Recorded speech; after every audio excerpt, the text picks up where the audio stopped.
जैन साथियों, आज देखिए आपका बीपीएससी ने ऑफिशियल नोटिस जारी कर दिया है और इसमें आपका वैकेंसी का आपका पूरे डिटेल्स दिया है और आपका जो न्यू एग्जाम पैटर्न है इसको भी आपको जारी किया है। तो चलिए हम पहले देखते हैं आपका कि सब्जेक्ट कॉम्बिनेशन क्या होगा, खास करके आपका क्लास 6 to 8 का, क्योंकि 6 to 8 में आपका बहुत सारे स्टूडेंट कन्फ्यूजन में थे कि इसका एग्जाम पैटर्न क्या रहेगा और इसका सब्जेक्ट कॉम्बिनेशन क्या रहेगा। तो चलिए हम सबसे पहले आपको सब्जेक्ट कॉम्बिनेशन देखते हैं, उसके बाद हम देखेंगे एग्जाम पैटर्न और सबसे लास्ट में देखेंगे आपका वैकेंसी डिटेल्स, यानी किस कैटेगरी में कितने वैकेंसी है। तो चलिए हम आपको क्लियर कर देते हैं आपको आज कि आपका यानी एग्जाम पैटर्न क्या रहने वाला है और आपका जो सब्जेक्ट कॉम्बिनेशन है जिसके लिए आपको बहुत सारे टेंशन था उसको हम दूर करते हैं। आपका पूरे क्लियर आपको आज बीपीएससी ने कर दिया है कि सब्जेक्ट कॉम्बिनेशन आपको क्या रहने वाला है। ठीक है, अब चलिए हम सबसे पहले हम बात करेंगे क्लास 6 to 8 के लिए। ठीक है, क्लास 6 to 8 के लिए हम बात करेंगे पहले, क्योंकि आपका क्लास 6 to 8 में ही सबसे ज़्यादा कन्फ्यूजन था।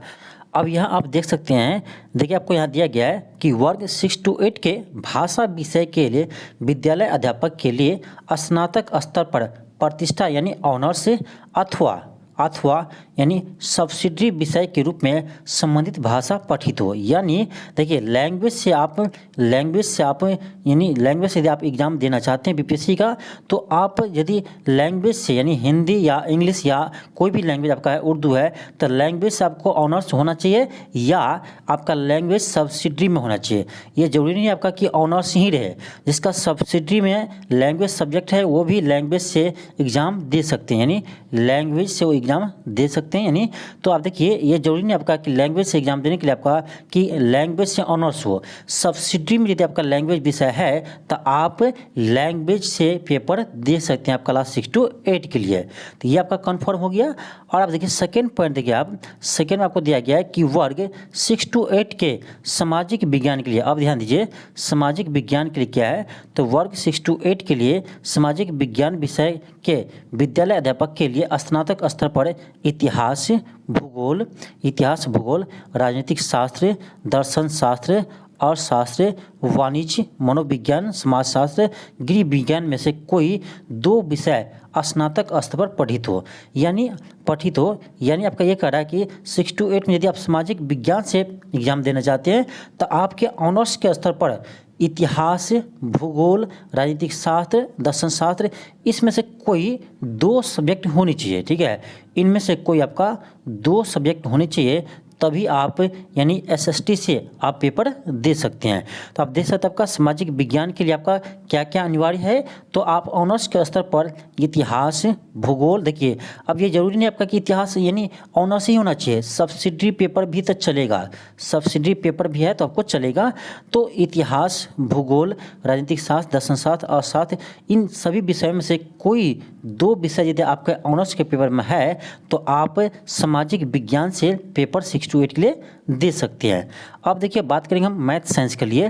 तो देखिए अभी तक अनुमान लग रहा था कि मैथ और साइंस का पेपर अलग अलग होगा, लेकिन आज देखिए बीपीएससी ने क्लियर कर दिया है कि 6 to 8 के देखिए गणित एवं विज्ञान विषय के लिए, तो यानी गणित और विज्ञान का एक ही साथ पेपर होगा, दोनों का पेपर आपका अलग अलग नहीं होगा, यहाँ आपको पूरे क्लियर कर दिया है। तो यानी जो अभी आपका साइंस का पेपर होगा तो साइंस और मैथ दोनों को एक ही साथ होगा, ऐसा नहीं कि आपका साइंस वाले को अलग पेपर होगा और मैथ वाले के अलग होगा, दोनों को एक ही साथ पेपर होगा, यानी एक ही पेपर होगा मैथ साइंस वाले के लिए। ठीक है, तो ऐसा नहीं आपका कि मैथ वाले का अलग पेपर होगा, साइंस वाले का अलग पेपर होगा। तो 6 to 8 के लिए मैथ साइंस का एक साथ ही पेपर होगा, दोनों का अलग अलग नहीं होगा। तो क्लास 6 to 8 गणित और विज्ञान विषय के लिए स्नातक स्तर पर, यहाँ ध्यान दीजिए, गणित, भौतिकी, रसायन, जीव विज्ञान से संबंधित कोई 2 विषय पठित हो। यानी यदि आप गणित और विज्ञान विषय से यदि आप पेपर देना चाहते हैं 6 to 8 का, तो आपको स्नातक स्तर पर यानी ऑनर्स के लेवल पर गणित हो या भौतिकी यानी फिजिक्स हो, चाहे केमिस्ट्री हो, चाहे बायोलॉजी हो, इसमें से कोई 2 विषय आपके ऑनर्स में होनी चाहिए, चाहे वो ऑनर्स के रूप में है या चाहे वो सब्सिडरी के रूप में, फ़र्क नहीं पड़ता है। तो जिसका भी ऑनर्स या सब्सिडरी में गणित है, फिजिक्स है, केमिस्ट्री है और बायोलॉजी है, तो आप गणित और साइंस से ही पेपर देंगे क्लास 6 to 8 के लिए। तो इतना आप ध्यान रखिए कि क्लास 6 to 8 के लिए गणित और साइंस का एक साथ ही पेपर होगा। यानी आपका जो इसका एग्ज़ाम पैटर्न है, इसका जो आपका एग्ज़ाम पैटर्न होगा, जैसे आपका नया एग्ज़ाम पैटर्न आपको बता देते हैं। इसमें आपको जो एग्ज़ाम का नया पैटर्न है, जिसमें आपको 80 क्वेश्चन आपके सब्जेक्ट से क्वेश्चन पूछे जाएंगे। तो इसमें आपका जो 80 क्वेश्चन रहेगा ना, उसमें आपका मैथ और साइंस का क्वेश्चन रहेगा। ऐसा नहीं है कि सिर्फ मैथ से ही या सिर्फ साइंस से ही क्वेश्चन रहेगा, दोनों सब्जेक्ट से क्वेश्चन रहेंगे, क्योंकि मैथ साइंस वाला के एक ही साथ पेपर होगा। तो अभी तक आप लोग जो सेट बना रहे थे, उसमें आप मैथ का अलग बना रहे थे और साइंस वाले के लिए अलग, लेकिन ऐसा नहीं होगा। और बाकी जो आपका, ये तो आपका 6 to 8 का हो गया, ये आपका 6 to 8 का हो गया। तो आई हो आपको कन्फ्यूजन दूर हो गया होगा कि लैंग्वेज के लिए कौन दे सकता है और 6 to सामाजिक विज्ञान के लिए कौन दे सकता है और गणित और साइंस के लिए कौन पेपर दे सकता है। पूरे आपको यहाँ पर हम आपको क्लियर कर दिए हैं, पूरे क्लियर किया हुआ है, ठीक है। अब बात करेंगे हम 9 to 10 के लिए। अब हम बात करेंगे 9 to 10 के लिए। तो 9 to 10 में आपका कोई चेंज नहीं है। जैसे आपका पहले सब्जेक्ट कॉम्बिनेशन था, वैसा ही आपका अभी भी सब्जेक्ट कॉम्बिनेशन है। इसमें आपको कोई चेंज करने की ज़रूरत नहीं है। तो चलिए, तो फिर भी हम आपको बता देते हैं। अब देखिए 9 to 10 में आपका गणित के लिए, तो गणित के लिए देखिए, गणित का पेपर कौन दे सकता है? जो स्नातक स्तर पर, ध्यान दीजिए, जो स्नातक स्तर पर गणित के साथ, चाहे वो फिजिक्स, चाहे इलेक्ट्रॉनिक्स, चाहे कंप्यूटर साइंस, चाहे रसायन विज्ञान, चाहे सांख्यिकी के विषय में से कोई 2 विषय स्नातक स्तर पर पढ़ित हो, तब वो गणित से पेपर देंगे। यानी ध्यान दीजिए, जो गणित तो है, मान लीजिए सब्सिडी में है, चाहे वो ये, चाहे आपका यानी मेन में है, सब्सिडी में चाहे ऑनर्स में है, आपका मैथ, वो फर्क नहीं पड़ता है। लेकिन यदि आप गणित के साथ यानी मैथ के साथ यदि आपके ऑनर्स में फिजिक्स है, भले आप फिजिक्स ऑनर्स से है, फिर भी आप मैथ से ही पेपर देंगे। यदि आपका फिजिक्स ऑनर्स है, मैथ सब्सिडी में है, फिर भी आप मैथ का ही पेपर देंगे, आप साइंस का पेपर नहीं देंगे। क्योंकि यहाँ पूरे क्लियर कर दिया है कि गणित सब्जेक्ट से कौन पेपर देंगे। तो आप देख सकते हैं आपका कि यदि आपका ऑनर्स में फिजिक्स है, चाहे मैथ है, चाहे आपका केमिस्ट्री है, चाहे आपका सांख्यिकी विषय है, तो ये सभी आप गणित से ही पेपर देंगे, ठीक है। तो ध्यान रखिएगा, ऐसा नहीं है कि आप फिजिक्स ऑनर्स है तो आप साइंस से पेपर देंगे, नहीं, आप भी मैथ से ही देंगे। किसी का मान लीजिए केमिस्ट्री ऑनर्स है, ठीक है, केमिस्ट्री ऑनर्स है, सब्सिडी में यदि मैथ है, तो ये भी आपका मैथ से ही पेपर देंगे, ये साइंस से पेपर नहीं देंगे बीपीएससी का। तो ध्यान रखिए, यहाँ पर आपका गलती हो जाएगा, ठीक है। तो फॉर्म जो अप्लाई करेंगे तो आप ध्यान से अप्लाई करेंगे, ठीक है। अब देखिए साइंस कौन देगा, तो आप देख लीजिए साइंस कौन देगा। तो साइंस आपको यहाँ पूरे क्लियर किया गया है कि स्नातक स्तर पर जंतु विज्ञान यानी प्राणी विज्ञान, वनस्पति विज्ञान और रसायन विषय यानी जो बायोलॉजी से और सब्सिडी के रूप में केमिस्ट्री से यदि वो ऑनर्स किया है, तो वो साइंस से पेपर देंगे। यानी इतना चीज़ ध्यान रखिए कि जो फिजिक्स या केमिस्ट्री और साथ में मैथ से ऑनर्स किया है, चाहे वो उसका फिजिक्स ऑनर्स क्यों नहीं हो और मैथ सब्सिडी में हो, और केमिस्ट्री ऑनर्स क्यों नहीं हो और मैथ सब्सिडी में हो, तो ये सभी देंगे किसका? मैथ का पेपर देंगे। लेकिन यदि आप बायोलॉजी के साथ आपका केमिस्ट्री है, केमिस्ट्री का कोई भी पोर्शन है या बायोलॉजी का कोई भी पोर्शन है, तो आप किसका पेपर देंगे? साइंस का पेपर देंगे। तो यहाँ आप क्लियर कर लीजिए अपना कि साइंस का पेपर कौन देंगे, ठीक है। तो आप ध्यान दीजिएगा, ये आपका साइंस का हुआ। और देखिए सामाजिक विज्ञान के लिए आपका तो कुछ नहीं, सामाजिक विज्ञान के लिए आप स्नातक स्तर पर क्या हो, तो प्रतिष्ठित विषय नहीं, ऑनर्स के लेवल पर आपका इतिहास हो, चाहे भूगोल हो, चाहे अर्थशास्त्र हो, चाहे राजनीतिक विषय में से कोई 2 विषय हो। इन सभी विषय में से आपका कोई भी 2 विषय यदि आप ऑनर्स के लेवल पर पढ़े हैं, तो आप सामाजिक विज्ञान से पेपर दे सकते हैं। अब बात करें भाषा, देखिए तो भाषा के लिए आपको सिंपल है। भाषा के लिए यदि आप भाषा से यदि आप ऑनर्स किए हैं, फिर भी आप लैंग्वेज से पेपर दे सकते हैं, या आपके सब्सिडी के रूप में यदि कोई भाषा है, जैसे हिंदी है, यदि आप सब्सिडी के रूप में हिंदी लिए हैं, फिर भी आप यानी लैंग्वेज का पेपर आप दे सकते हैं, ठीक है। यदि आपका सब्सिडी भी यदि हिंदी है चाहे इंग्लिश है, तो आप लैंग्वेज से आप बीपीएससी का पेपर दे सकते हैं, ठीक है। तो आई होप आपको यहाँ समझ में आ गया होगा कि सब्जेक्ट कॉम्बिनेशन क्या है और कौन किस पेपर से अप्लाई कर सकता है, ठीक है। अब देखिए बात करेंगे यानी 11-12 का, इसमें आपका सेम है। 11-12 में कोई दिक्कत नहीं है आपका। देखिए तो फिजिक्स है तो फिजिक्स से ही क्वेश्चन पूछेगा, चाहे उसका ग्रेजुएट लेवल के पोस्ट ग्रेजुएट यानी जैसे एमएससी होता है ना, बीएससी के बाद आपका एमएससी होता है, तो एमएससी यदि आप फिजिक्स या इलेक्ट्रॉनिक्स या अप्लाइड फिजिक्स या न्यूक्लियर फिजिक्स के किए हैं तो आपको फिजिक्स सब्जेक्ट से पेपर देने होंगे आपका बीपीएससी का 11-12 का। और यदि केमिस्ट्री या बायोकेमिस्ट्री आपका यानी एमएससी किए हैं तो आप केमिस्ट्री से दे सकते हैं, आपका यानी आपका सब्जेक्ट केमिस्ट्री होगा तो आप दे सकते हैं, आपका 12th में कोई दिक्कत नहीं है। तो जो आपका ऑनर्स रहता है यानी एमएससी जिस सब्जेक्ट से आप किए रहते हैं उसी सब्जेक्ट से आपका 11-12 में पेपर पूछे जाते हैं, ठीक है। तो ये था आपका क्या, तो ये था आपका सब्जेक्ट कम्बिनेशन था, ठीक है। अब हम देखेंगे आपका न्यू एग्जाम पैटर्न जो आया है, एग्जाम पैटर्न क्या है, ठीक है। न्यू आपका जो एग्जाम पैटर्न है, चलिए हम इसको देखते हैं, ठीक है। देखिए इस बार बीपीएससी ने फिर आपका एग्जाम पैटर्न चेंज किया है। तो देखिए आपका ये जो एग्जाम पैटर्न है ये आपका क्लास 6 to 8 का है, ठीक है। ध्यान दीजिए ये आपका क्लास 6 to 8 का है। अब देखिए क्लास 6 to 8 में आपका क्या रहेगा, तो 150 क्वेश्चन आपका रहेगा, ठीक है।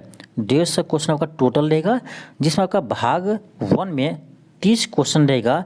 ये आपका लैंग्वेज से रहेगा, यानी आपका हिंदी चाहे हिंदी इंग्लिश चाहे आपका यानी बंगाली, हिंदी इंग्लिश चाहे बंगाली, इस तीनों से आपका यानी हिंदी इंग्लिश चाहे बंगाली, इसको दो में से आपका 30 नंबर रहेगा लैंग्वेज से, ठीक है। जिसमें आपका 20 क्वेश्चन रहेगा आपका हिंदी से या बंगाली से और 10 क्वेश्चन आपका इंग्लिश से रहेगा, ठीक है। 10 क्वेश्चन इंग्लिश से रहेगा। तो ये 30 नंबर आपका रहेगा लैंग्वेज से, जो आपका क्वालिफाई मार्क्स होगा, ठीक है। 30 में से आपका मात्र 9 नंबर आपको लाना है, 30 में से आपका मात्र 9 नंबर लाना है, ठीक है। उसके आपका देखिए भाग 2 में 40 नंबर का आपका रहेगा, ये रहेगा आपका सामान्य अध्ययन, ठीक है, जनरल स्टडीज, ठीक है। ये आपका जनरल स्टडीज का रहेगा सामान्य अध्ययन का, ये आपका सभी के लिए कॉमन है, ठीक है। तो जो 40 नंबर का आपका सामान्य अध्ययन रहेगा, जिसमें आपका यानी मैथ रहेगा, रीजनिंग रहेगा, जीके जीएस रहेगा, करेंट अफेयर रहेगा, ठीक है। तो ये आपका 40 नंबर का सभी के लिए आपका ये कॉमन रहेंगे, ठीक है। उसके बाद आपका भाग 3 में 80 क्वेश्चन रहेगा जो आपके सब्जेक्ट से रहेंगे, ठीक है। 80 क्वेश्चन रहेगा जो आपके सब्जेक्ट से रहेंगे। अब देखिए आपके सब्जेक्ट से 80 क्वेश्चन देंगे, तो आई होप आप लोग समझ गए होंगे कि इसमें आपका 30 नंबर लैंग्वेज से रहेगा जो आपका क्वालिफाइंग रहेंगे। फिर आपका इसमें भाग 2 में 40 नंबर रहेगा जो आपका सामान्य अध्ययन करेगा, और भाग 3 में 80 क्वेश्चन रहेगा जो आपके सब्जेक्ट से क्वेश्चन रहेंगे। जैसे चलिए आपको दिखाते हैं, आपका देखिए यहाँ आपको पूरे क्लियर कर दिया, ठीक है। यहाँ देखिए आपको पूरे डिटेल्स आपको दिया गया है कि क्लास 6 to 8 के लिए देखिए करा, इसमें पेपर आपका 3 भाग में होंगे, भाग 1, भाग 2, भाग 3। अब देखिए इसमें दिया है आपको कि भाग 1 में आपका भाषा के लिए यानी अंग्रेजी एवं हिंदी या उर्दू या बांग्ला भाषा का व्यवहारिक ज्ञान होंगे, ठीक, यानी आपका लैंग्वेज रहेगा। इतना जानिए 30 नंबर का आपका भाग 1 में लैंग्वेज रहेगा, जिसमें आपका 20 रहेगा हिंदी से, चाहे आप 10 में इंग्लिश रहेगा, चाहे आप 20 बंगाली रखिए, ये आप पर डिपेंड करता है, हिंदी रखिए या बंगाली रखिए या उर्दू रखिए, ये आप पर डिपेंड करता है। लेकिन 10 क्वेश्चन आपका रहेगा इंग्लिश से, ये सभी के लिए कॉमन है, ठीक है। अब देखिए उसके अलावा आपका भाग 2 में क्या रहेगा, सामान्य अध्ययन से रहेंगे जो आपका सभी के लिए कॉमन है। आपका क्लास 9 to 10 में भी, 11-12 में भी आपका सभी के लिए कॉमन है। भाग 2 में जो आपका 40 अंक का ये आपका रहेगा, इसमें आपका सामान्य अध्ययन रहेंगे, जिसमें प्राथमिक गणित, मानसिक क्षमता यानी आपका रीजनिंग, समान जागरूकता यानी आपका करेंट अफेयर। तो आपका सामान्य ज्ञान, समान विज्ञान, ये सब क्या है आपका, यही आपका रहेगा सामान्य अध्ययन में। मैथ रहेगा, रीजनिंग रहेंगे, आपका साइंस रहेंगे, फिर आपका यानी इतिहास रहेंगे, भूगोल रहेंगे, सभी रहेगा आपका सामान्य अध्ययन में, ठीक है। उसके बाद आपका जो मेन आपका पार्ट 3 है, ये आपके यानी सब्जेक्ट्स रहेंगे पार्ट 3, जिसमें आप देखिए लैंग्वेज यदि आप रखे हैं, चाहे हिंदी है चाहे आपका उर्दू है, देख सकते हैं आप। देखिए यहाँ देखिए आपको पूरा क्लियर किया गया है कि भाग 3 के लिए देखिए आपका कि उम्मीदवार को इन पत्रों के लिए किसी एक पत्र का चुनाव किया जाना है। गणित एवं विज्ञान, यानी गणित विज्ञान के एक साथ है, अलग अलग नहीं है। तो 6 to 8 में आपका गणित और साइंस यानी मैथ और साइंस का एक साथ ही पेपर होगा, अलग अलग पेपर नहीं होगा। इस चीज़ को आप कन्फर्म कर लीजिए, ठीक है।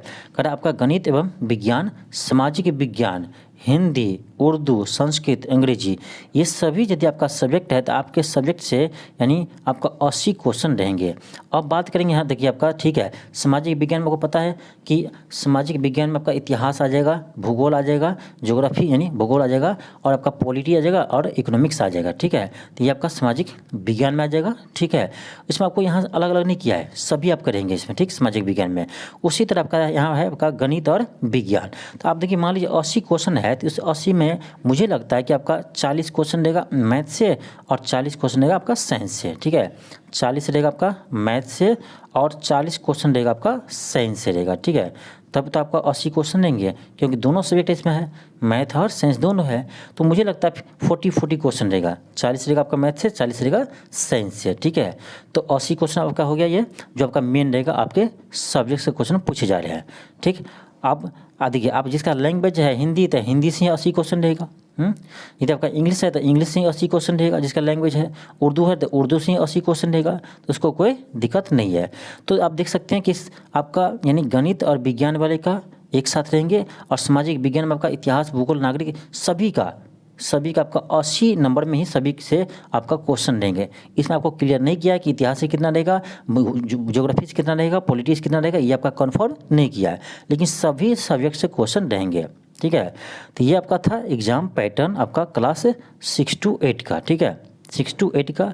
अब बात करें हम 9 to 10 का, ठीक है। अब देखिए 9 to 10 में क्या आपका, तो 9 to 10 भी सेम है आपका कि 150 क्वेश्चन रहेंगे आपका टोटल, ठीक। आपका देखिए भाग 1 में आपका लैंग्वेज से आपका 30 नंबर क्वेश्चन रहेंगे, ठीक, 30 क्वेश्चन। फिर भाग 2 में 40 रहेगा सामान्य अध्ययन से, और भाग 3 में 80 क्वेश्चन रहेंगे जो आपके सब्जेक्ट से रहेंगे, ठीक है, आपके सब्जेक्ट से रहेंगे। जैसे देख लीजिए आपका यदि सब्जेक्ट क्या है, यदि आपका यहाँ देख लीजिए हिंदी, बांग्ला, उर्दू, संस्कृत, अरबी, फारसी, अंग्रेजी, विज्ञान, यहाँ देखिए ये विज्ञान को अलग कर दिया, गणित को यहाँ अलग कर दिया, साफ साफ लिखा गया है। तो 9 to 10 में आपका जिसका मैथ है तो मैथ से ही 80 क्वेश्चन रहेगा, ठीक है, मैथ से ही 80 क्वेश्चन रहेगा। और यदि जिसका साइंस है तो साइंस से ही आपका 80 क्वेश्चन रहेगा। साइंस में आपका तीनों आ जाता है, ठीक है, फिजिक्स, केमिस्ट्री, बायो तीनों आपका आ जाता है, ठीक है। तो साइंस में आपका तीनों सब्जेक्ट से रहेंगे 80 क्वेश्चन। यदि मैथ है तो मैथ से रहेगा आपका 80 क्वेश्चन, ठीक। तो इसमें आपको कोई दिक्कत नहीं है। और सामाजिक विज्ञान में आपका है तो सामाजिक विज्ञान में से आपका रहेगा, यानी सामाजिक विज्ञान से आपका रहेगा 80 क्वेश्चन, ठीक है। अब यहाँ देख लीजिए पिछले बार जैसे आपका हुआ था सामाजिक विज्ञान में आपको दिया था 2 सब्जेक्ट को चूज करने के लिए, लेकिन यहाँ पर आपका ऐसा नहीं है, आपका सिर्फ दिया है सामाजिक विज्ञान। तो 80 क्वेश्चन में आपका सामाजिक विज्ञान से ही क्वेश्चन रहेगा। और यहाँ आपको क्लियर नहीं किया है कि इसमें आपका हिस्ट्री या पॉलिटी या ज्योग्राफी से कितना क्वेश्चन रहेगा, सिर्फ आपको यहाँ लिख दिया है कि सामाजिक विज्ञान। तो अब समझिए कि आपका पार्ट 3 में जो सामाजिक विज्ञान है आपका क्लास 9 to 10 में भी सामाजिक विज्ञान में आपका यानी हिस्ट्री, पॉलिटी, ज्योग्राफी ये सभी आपको पढ़ने पड़ेंगे, क्योंकि आपको यहाँ क्लियर नहीं किया है कि आपके यानी 2 सब्जेक्ट चूजिए या चूज कीजिए, ऐसा नहीं है जैसे पिछले बार था, जैसे इस बार आपका था उस तरह आपका इस बार नहीं है, सिर्फ लिख दिया आपका सामाजिक विज्ञान। तो सामाजिक विज्ञान में आपका यानी हिस्ट्री, पॉलिटी, ज्योग्राफी, इकोनॉमिक्स चारों आता है, तो चारों सब्जेक्ट में मुझे लगता है क्वेश्चन रहेगा। तो 80 जो क्वेश्चन रहेगा आपका पार्ट 3 में, इसमें आपका हिस्ट्री, पॉलिटी, ज्योग्राफी, इकोनॉमिक्स चारों से क्वेश्चन रहेगा, क्योंकि आपको यहाँ क्लियर नहीं किया है कि सामाजिक विज्ञान में कौन कौन सब्जेक्ट रहेगा, ठीक है। तो मुझे लगता है आपका चारों सब्जेक्ट से क्वेश्चन रहेंगे, ठीक। तो आई होप आपको यहाँ पर क्लियर हो गया होगा आपका क्लास 9 to 10 में। इसी तरह आपका 11-12 का भी होगा, ठीक है। 11-12 में आपको और भी कोई दिक्कत नहीं है, 11-12 में आपको कोई और भी दिक्कत नहीं है, क्योंकि आपका जो आपका ऑनर्स है वही से आपका रहेगा 80 क्वेश्चन, तो यहाँ आपका कोई दिक्कत नहीं है, ठीक है।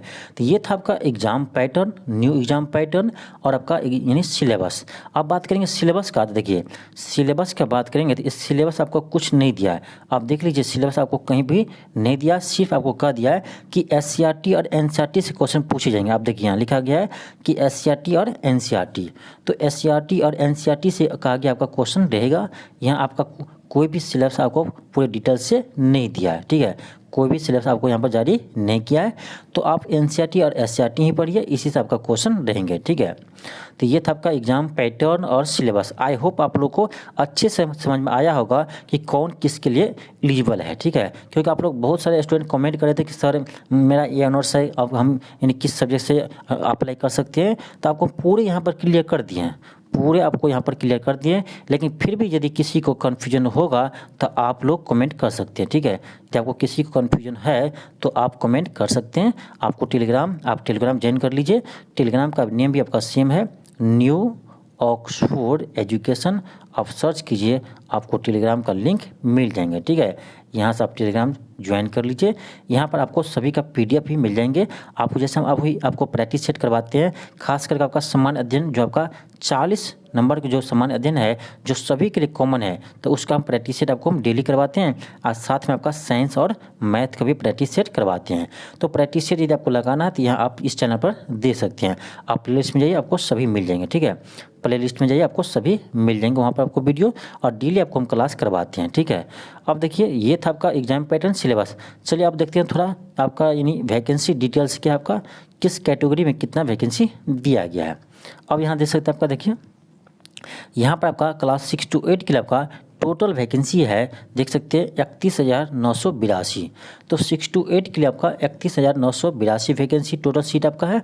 अब देखिए आपको लगता होगा 31,000 है, लेकिन देखा जाए जैसे स्टूडेंट आपका जितना है उसके अनुसार आपका कम है, क्योंकि देखिए इसी कारण से आपका कट ऑफ अधिक जाएगा। आप देखिएगा 6 to 8 में आपका कट ऑफ और भी अधिक जाएगा। अब यहाँ देखिए कि किस कैटेगरी में कितना आपका इन वैकेंसी दिया है। अब देखिए गणित एवं विज्ञान यानी गणित एवं विज्ञान यानी गणित और साइंस, मैथ और साइंस वालों को एक साथ कर दिया है। ठीक है, इसका मतलब पेपर भी एक साथ ही होगा, इस बात को मान लीजिए। यदि आप साइंस रखे हैं तो ऐसा मत सोचिए कि साइंस से ही 80 क्वेश्चन रहेगा। ठीक है, आपके मैथ से भी क्वेश्चन रहेंगे, तो आप ध्यान रखिए जो साइंस मैथ से है तो आपको मैथ और साइंस मिलाकर 80 क्वेश्चन रहेगा। तो मुझे लगता है मैथ और साइंस तो देखिए यदि मैथ से आपका 40 क्वेश्चन रहेगा और साइंस से भी आपका 40 क्वेश्चन रहेगा। ठीक है, मुझे लगता है। ठीक है, तो मुझे लगता है आपको थोड़ा सा इजी कर दिया है, ये हार्ड नहीं है, क्योंकि साइंस यदि आपका 80 क्वेश्चन रहता तो आपके लिए हार्ड हो जाता है। जैसे आपका इस बार साइंस का क्वेश्चन पूछा है तो आपके लिए बेनिफिट ही है, मुझे नहीं लगता आपको कि कोई लॉस होगा, आपका बेनिफिट है। ठीक है, तो जिसका मैथ है वो भी साइंस पढ़िए और जिसका साइंस है वो भी मैथ पढ़िए। ठीक है, दोनों से आपका क्वेश्चन रहेगा। ठीक, तो ये आप देख सकते हैं वैकेंसी आपका मैथ और साइंस में कितना दिया आपका। तो ये आपका जनरल में दिया है कितना 2272 सीट है, जनरल में 2272 सीट है और आपका EWS में 580 है। तो आप देखिए अत्यंत पिछड़ा वर्ग यानी EBC में आपका 1018 है। अब देखिए EBC में आपका स्टूडेंट बहुत ज़्यादा रहता है। ठीक है, EBC में आपका स्टूडेंट बहुत ज़्यादा रहता है। अब देखिए वैकेंसी कितना आपका सीट कितना है 1018 है। हम बात करें किसका, मैथ साइंस का, तो अब 1000 ही सीट है मैथ साइंस में EBC में और स्टूडेंट बहुत ज़्यादा है, तो आप मान के चलिएगा आपका कट ऑफ बहुत जाएगा। ठीक है, अब तो आपका कर दिया 150 मार्क का, लेकिन इसमें आपका 120 मार्क ही जुटेगा। ध्यान दीजिए 30 मार्क आपका क्या है, तो आपका क्वालिफाइंग है। ठीक है, तो 30 मार्क आपका क्वालिफाइंग है जिसमें आपका मात्र 9 नंबर लाना है। ठीक है, मात्र 9 मार्क्स लाना है, तो 120 का ही आपको काउंट होगा। फिर भी आप मान के चलिए कि आपका यानी 75 से 80 तो आपको जाएगा मैथ में कट ऑफ। अभी आपको हम बता रहे हैं मैथ में 6 to 8 में 75 से 80 कट ऑफ आपको जाएगा। ठीक है, इतना आपको मानकर चलना है। और बात करें सामाजिक विज्ञान का, तो सामाजिक विज्ञान भी आपका ऐसे ही कट ऑफ जाएगा, क्योंकि सामाजिक विज्ञान भी आपका देखिए सीट आपको तो मैथ साइंस से कम ही है, 1625 है टोटल सीट। तो सामाजिक विज्ञान में भी आपका कट ऑफ है जाएगा, क्योंकि सामाजिक विज्ञान यानी आपका इतिहास भूगोल स्टूडेंट बहुत पहले से पढ़ते रहता है। ठीक है, और जनरल कंपटीशन तो विद्यार्थी पढ़ते रहता है, इसलिए आपका हाई कट ऑफ जाएगा। तो जैसे आपका इस बार देख लीजिए कितना कट ऑफ गया 9 to 10 में सामाजिक विज्ञान का, तो सभी में आपका कट ऑफ इस बार हाई जाने वाला है। इस बार से भी आपका इस बार जो कट ऑफ जाएगा आपका बहुत हाई जाएगा, क्योंकि स्टूडेंट बहुत पहले से तैयारी में लग गया है। ठीक है, और आपका वैकेंसी भी कम है, तो आप लोग अच्छे से तैयारी कीजिए और आप तैयारी करना अभी से स्टार्ट कर दीजिए। ठीक है, आप डेली प्रैक्टिस सेट लगाइए, आपको हम डेली प्रैक्टिस सेट करवाते हैं, डेली आप प्रैक्टिस सेट लगाइए और आप देखिए कि आपको कहाँ कमी है। ठीक है, और प्रत्येक दिन आप प्रैक्टिस सेट बनाते हैं तो आप नीचे में कमेंट कीजिए आपको कितने मार्क्स आते हैं। ठीक है, तो इसी तरह से आपको इम्प्रूव होगा। आज देखिए कितना मार्क्स आ रहा है, फिर कल बनाइए, कल देखिए कितना मार्क्स आ रहा है, तो इसी तरह से आपको इम्प्रूव करते चले जाना है। ठीक, तो आपको देखिए आपको यदि कैटेगरी वाइज आपको देखना है वैकेंसी, तो आप इस ऑफिशियल नोटिस को डाउनलोड कर लीजिए, आपको ये मेरे टेलीग्राम पर मिल जाएंगे। ठीक है, क्योंकि हम बताने लगे आपको सब में कैटेगरी वाइज, तो बहुत सारा समय लग जाएगा। ठीक है, तो इतना समय है नहीं कि आपको हम पूरे आपको इतना डिटेल से बताएं कि किस कैटेगरी में कितना वैकेंसी है। तो ये आप लोग भी देख सकते हैं। ठीक है, ये आप लोग भी देख सकते हैं, क्योंकि देखिए जिसमें मेन कन्फ्यूजन था आपका कि सब्जेक्ट कॉम्बिनेशन क्या होगा और इसका एग्जाम पैटर्न क्या है, तो ये आपको हम बता दिए हैं। ठीक है, मेनली हमको आपको यही बताने के लिए आए थे, क्योंकि बहुत सारे स्टूडेंट आपको कमेंट कर रहे थे आपको टेलीग्राम पर, और मैसेज करते करते परेशान है सभी विद्यार्थी। तो हम सोचे कि आपको बता दें कि कौन किसके लिए किसके लिए एलिजिबल है। तो आप आई होप आप लोगों को समझ में आ गया होगा कि कौन किसके लिए एलिजिबल है। ठीक है, तो आप लोग फॉर्म अप्लाई कीजिए और तैयारी जम के कीजिए। ठीक है, आपको तैयारी करने हम आपके लिए तैयार है। ठीक है, डेली आपको हम यहाँ पर आपको इस चैनल पर आपको डेली हम प्रैक्टिस सेट करवाते हैं। ठीक है, प्रैक्टिस सेट बनाइए। अब जितने प्रैक्टिस सेट बनाएंगे आपको लिए इतना बेनिफिट रहेगा। ठीक है, आई होप आप लोग को समझ में आ गया होगा पूरी तरह से कि एग्जाम पैटर्न क्या है और सिलेबस क्या है। तो मिलते हैं आपको नेक्स्ट वीडियो में। आज के लिए इतना ही। थैंक यू, धन्यवाद।